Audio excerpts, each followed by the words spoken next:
Hello everybody and welcome to another edition of First and Last Impressions with your host, Tokyo Gorman. Today we're going to be looking at a game called The Bridge, and it's been made by a company called the Quantum Astrophysicists Guild, which apart from anything else is an excellent name. Designed by two men, Ty Taylor and Mario Castaneda. Basically, this game's been out for a while, so apologies for the video taking so long. Had a few problems with my sound card and the asset. Well, I fucked it up, basically. I fucked the sound up, so I had to do it all again. So this is basically former play and me recording a voice after the fact, which I don't normally do, so forgive me if it doesn't sync up quite with what's going on the screen. So far, you can see that the main mechanic of the game is introduced to you almost immediately, where you can tilt the world left and right, and that's to basically aid the character's progression through the game in regards to moving up hills and moving around the puzzles themselves. It's probably fairly obvious right from the off that it's a puzzle game, but if you weren't aware of that, it's a puzzle game. And let's talk about the graphics for a minute. I mean, it looks basically like a living, moving sketch. I'm a big fan of this. I know that most independent games now have to put a new sort of art style forward, otherwise they get lost in amongst the trees, basically. And that can happen. It's like when people first started doing like 8-bit games or 16-bit like graphical styles, and everyone seems to be doing it now, so it's not a unique thing, but this certainly is unique, and it is needed with independent games. As you can see, that's on the screen now. You can see the action of the mechanic right there in front of you. You have to tilt the world to aid the character's progression up and down hills, because he can't make it otherwise. I mean, I've already played through the majority of this, and the controls are easy enough to pick up. It's WASD to move around, and the arrow keys to tilt. One of the most unusual things was the actual Steam page claimed that you would need a controller to use this. I can't see why. It's far easier to use the WASD keys and to tilt the world using the arrow keys, but either way, you can use a control pad for this. I don't see why you would need to. Well, anyway, my character was moving left and right there because I couldn't decide which way I needed to go. I've now decided that right was the correct way to go, and it was. Here we go. So the character's moving up. It says there on the screen, my fortitude to tread further. Basically, it was sort of giving you a hint that, go on, tilt the world to help the character move forward. And here we go. We're moving on to the first set of puzzles now, which is inside his home. There we go. If we go through the door. Chapter 1. As you can see there, when I say it's like a living sketch, at the start of every level, it does sketch the character in, and I really like it, to be honest with you. It looks really good. There we go. We'll start with the loft, which is the first level.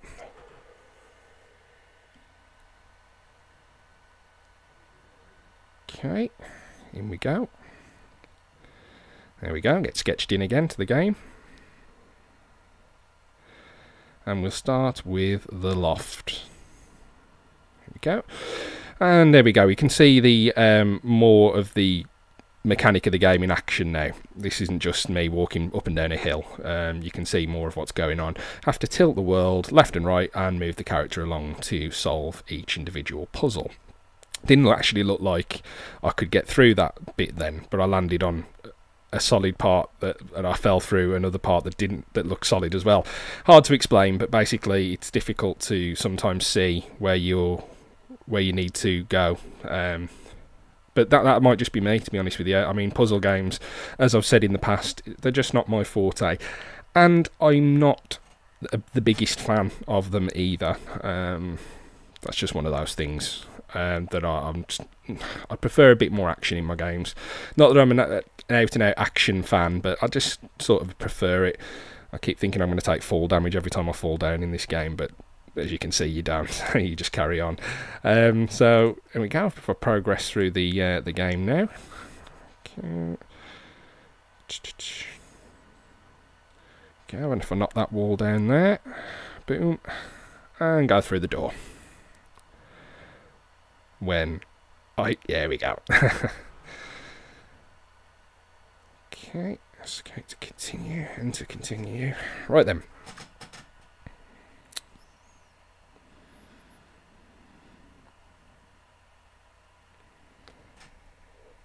I mean, I love the world that the two people who've designed this game have created here. It's... I don't know, it's hard to describe it. I mean, it's confusing to look at. I don't know why. It reminds me of... there's a part in Labyrinth where David Bowie's character is wandering around the ceilings and the walls and different things. It kind of looks like that. It just reminds me of that. Actually, it doesn't look like that. But as you can see, they're pretty simple. Here's the first problem. Now, although the puzzles do become more and more difficult as it goes along, which obviously you would imagine, I just died there as you can see, it does... There's only two things you can do. You can tilt it left, you can tilt it right. So basically, if you just play around with it, you can sort it out. Oh, there we go. You can see one of the mechanics now as well. Rather than starting the whole level from scratch, you can rewind. There we go. Which is an absolute godsend, to be honest with you, because if you've messed up, done a load of things to get progress, but then messed up just at the end, you don't have to start the whole thing again, which is a nice little touch, nice bonus. And I think I had a few problems with this one. Now, although, like I say, I did have problems with the puzzles initially, there's only two ways you can solve them. You go left or you go right. So eventually, if you just play around with it long enough, you find that solution. I mean, at the moment, the game was released and it was a $11.99 in Britain. I'm not sure how much it was in other countries, but it's $11.99 when it was released. Ooh, for me, that's a bit of a sticky point. That $11.99 for a puzzle game like this that can be solved pretty easily by moving it left and right seems to be a bit high. There are free games out there that admittedly don't look as pretty, that are better or a bit more challenging. Or if we look at the cave, the one I did, the video I did, if you haven't seen that, by the way, I'll put an annotation on the screen now. There we go, and you can check that out. I mean, that's a puzzle game that was cheaper than this when it came out. I think it was £9, and there was just a bit more to it. There was more to the puzzles. You had to use your brain more, and there was a bit more humorous atmosphere to it. And this has certainly got an atmosphere, don't get me wrong, but I don't know, it just seems a bit high for me. £12 for a game that looks very beautiful, but is very simple in its own way. Now, simple games obviously do tend to be some of the better ones around, but when it comes to puzzle games, I don't think that necessarily is true, because obviously you want to be able to continue playing it through. And there we go. I think I just fall off the screen now. Hey. Yeah, you want to be able to keep coming back or keep feeling challenged each time, and I'm not sure that I did as this went along. The more I got used to the controls, the more I got used to the world I was in, the more I realised it was just a matter of finding which way you had to rotate the screen to make it work. I'm not necessarily saying that it's bad. It certainly isn't bad. You can see it's not bad. I mean, it's a very good. It's a very well designed game that looks very good. I'm just not 100% sure that it has the replayability to justify a £12 price tag. Not when you can get games for free that will give you more time and slightly more enjoyment for a longer period. They'd have to justify it to me, and I don't think that they could. But I mean, having said that, it certainly is original, and it certainly does make me think and wonder what they could actually achieve with perhaps a higher budget, perhaps more people helping them out with the design of the game. I mean, you can see there. I mean, I love the way it looks, and some of the puzzles. I mean, this one immediately is an absolute classic example of what I'm trying to say. Go. We've got the locked door. You have to find the keys to get through the locked doors, and we can see that the two keys are in the spirals. Now, this for the longest time actually confused me. In fact, I don't think in this video I do solve this puzzle. I think I cut the video short. But then when I finished the recording and I came back to it to continue the last impressions part of my videos, I realised that it literally was just a case of left and right, and this is the classic example of that. It's a matter of just turning it one way and just holding down the left arrow key, or in this case I think it was the right arrow key. Does that sound like fun? Because to me, I'm not sure it is. I mean, again, there are a lot of people out there who would have already made up their mind in regards to this game. They like the look of it, they like puzzle games, they're going to buy it. And that's fair enough. I can definitely see why you would. It's certainly not bad. It's just that when you boil it down and you look at what the actual puzzles are, you can see now I'm struggling, and I can't think for the life of me why, because as soon as I figured it out, I was like, oh, that's simple. And once I figured it out, it was kind of like every level was like that. And I'm not sure what I can say to make that, to sell it to you. If I was them, I wouldn't know what to say to sell this to you. It's a puzzle game. It looks good. Okay, for £12, I want a bit more than that, I'm afraid. And it feels like I'm being overly critical of a game that it's got a lot of ambition, and it just needed more. And that shouldn't be a criticism of someone. If someone wants to look at a game like this, and like I say, there are people out there who will already have decided that they like the look of this, and I 100% don't blame you at all, because it's certainly gorgeous, and it's certainly an ambitious title. You can see on the screen now, for some reason I struggled with this one, but as soon as you do it, and I couldn't help but get bored the more the levels went on. I didn't start going, yeah, I mean, they were getting more challenging and they were getting more difficult, but I couldn't help but think this needs more than what it's giving me for the money I've paid for it. For me, I would say have a look around. There are a lot better ones to be looking at than this one, but I will say one thing for it. It's certainly different.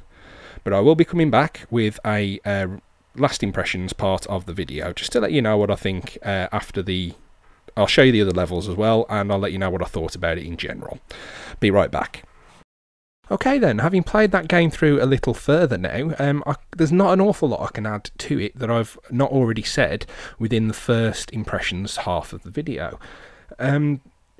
It's a puzzle game that doesn't offer an awful lot in regards to the puzzles. I mean, it offers a hell of a lot in regards to its presentation, and they can be very proud of the fact that what they've done with it.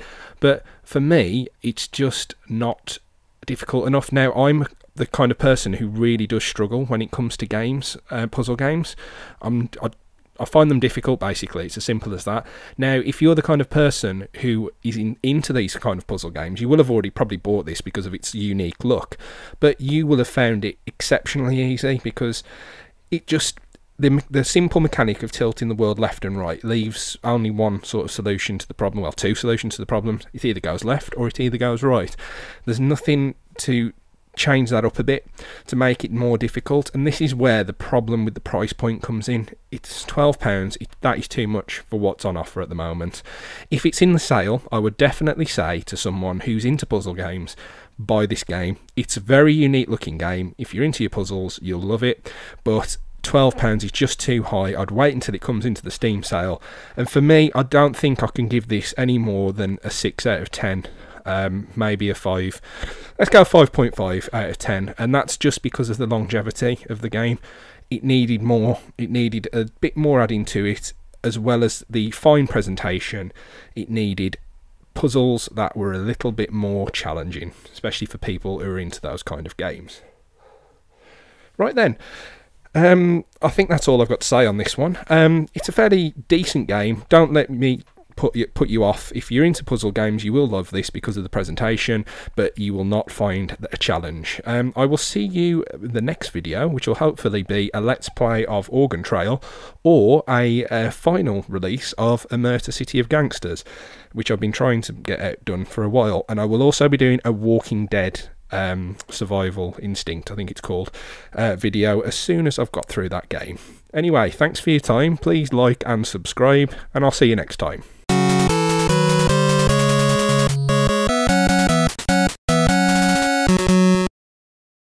just prefer the other one. Bullshit! How can it be bullshit to state a preference?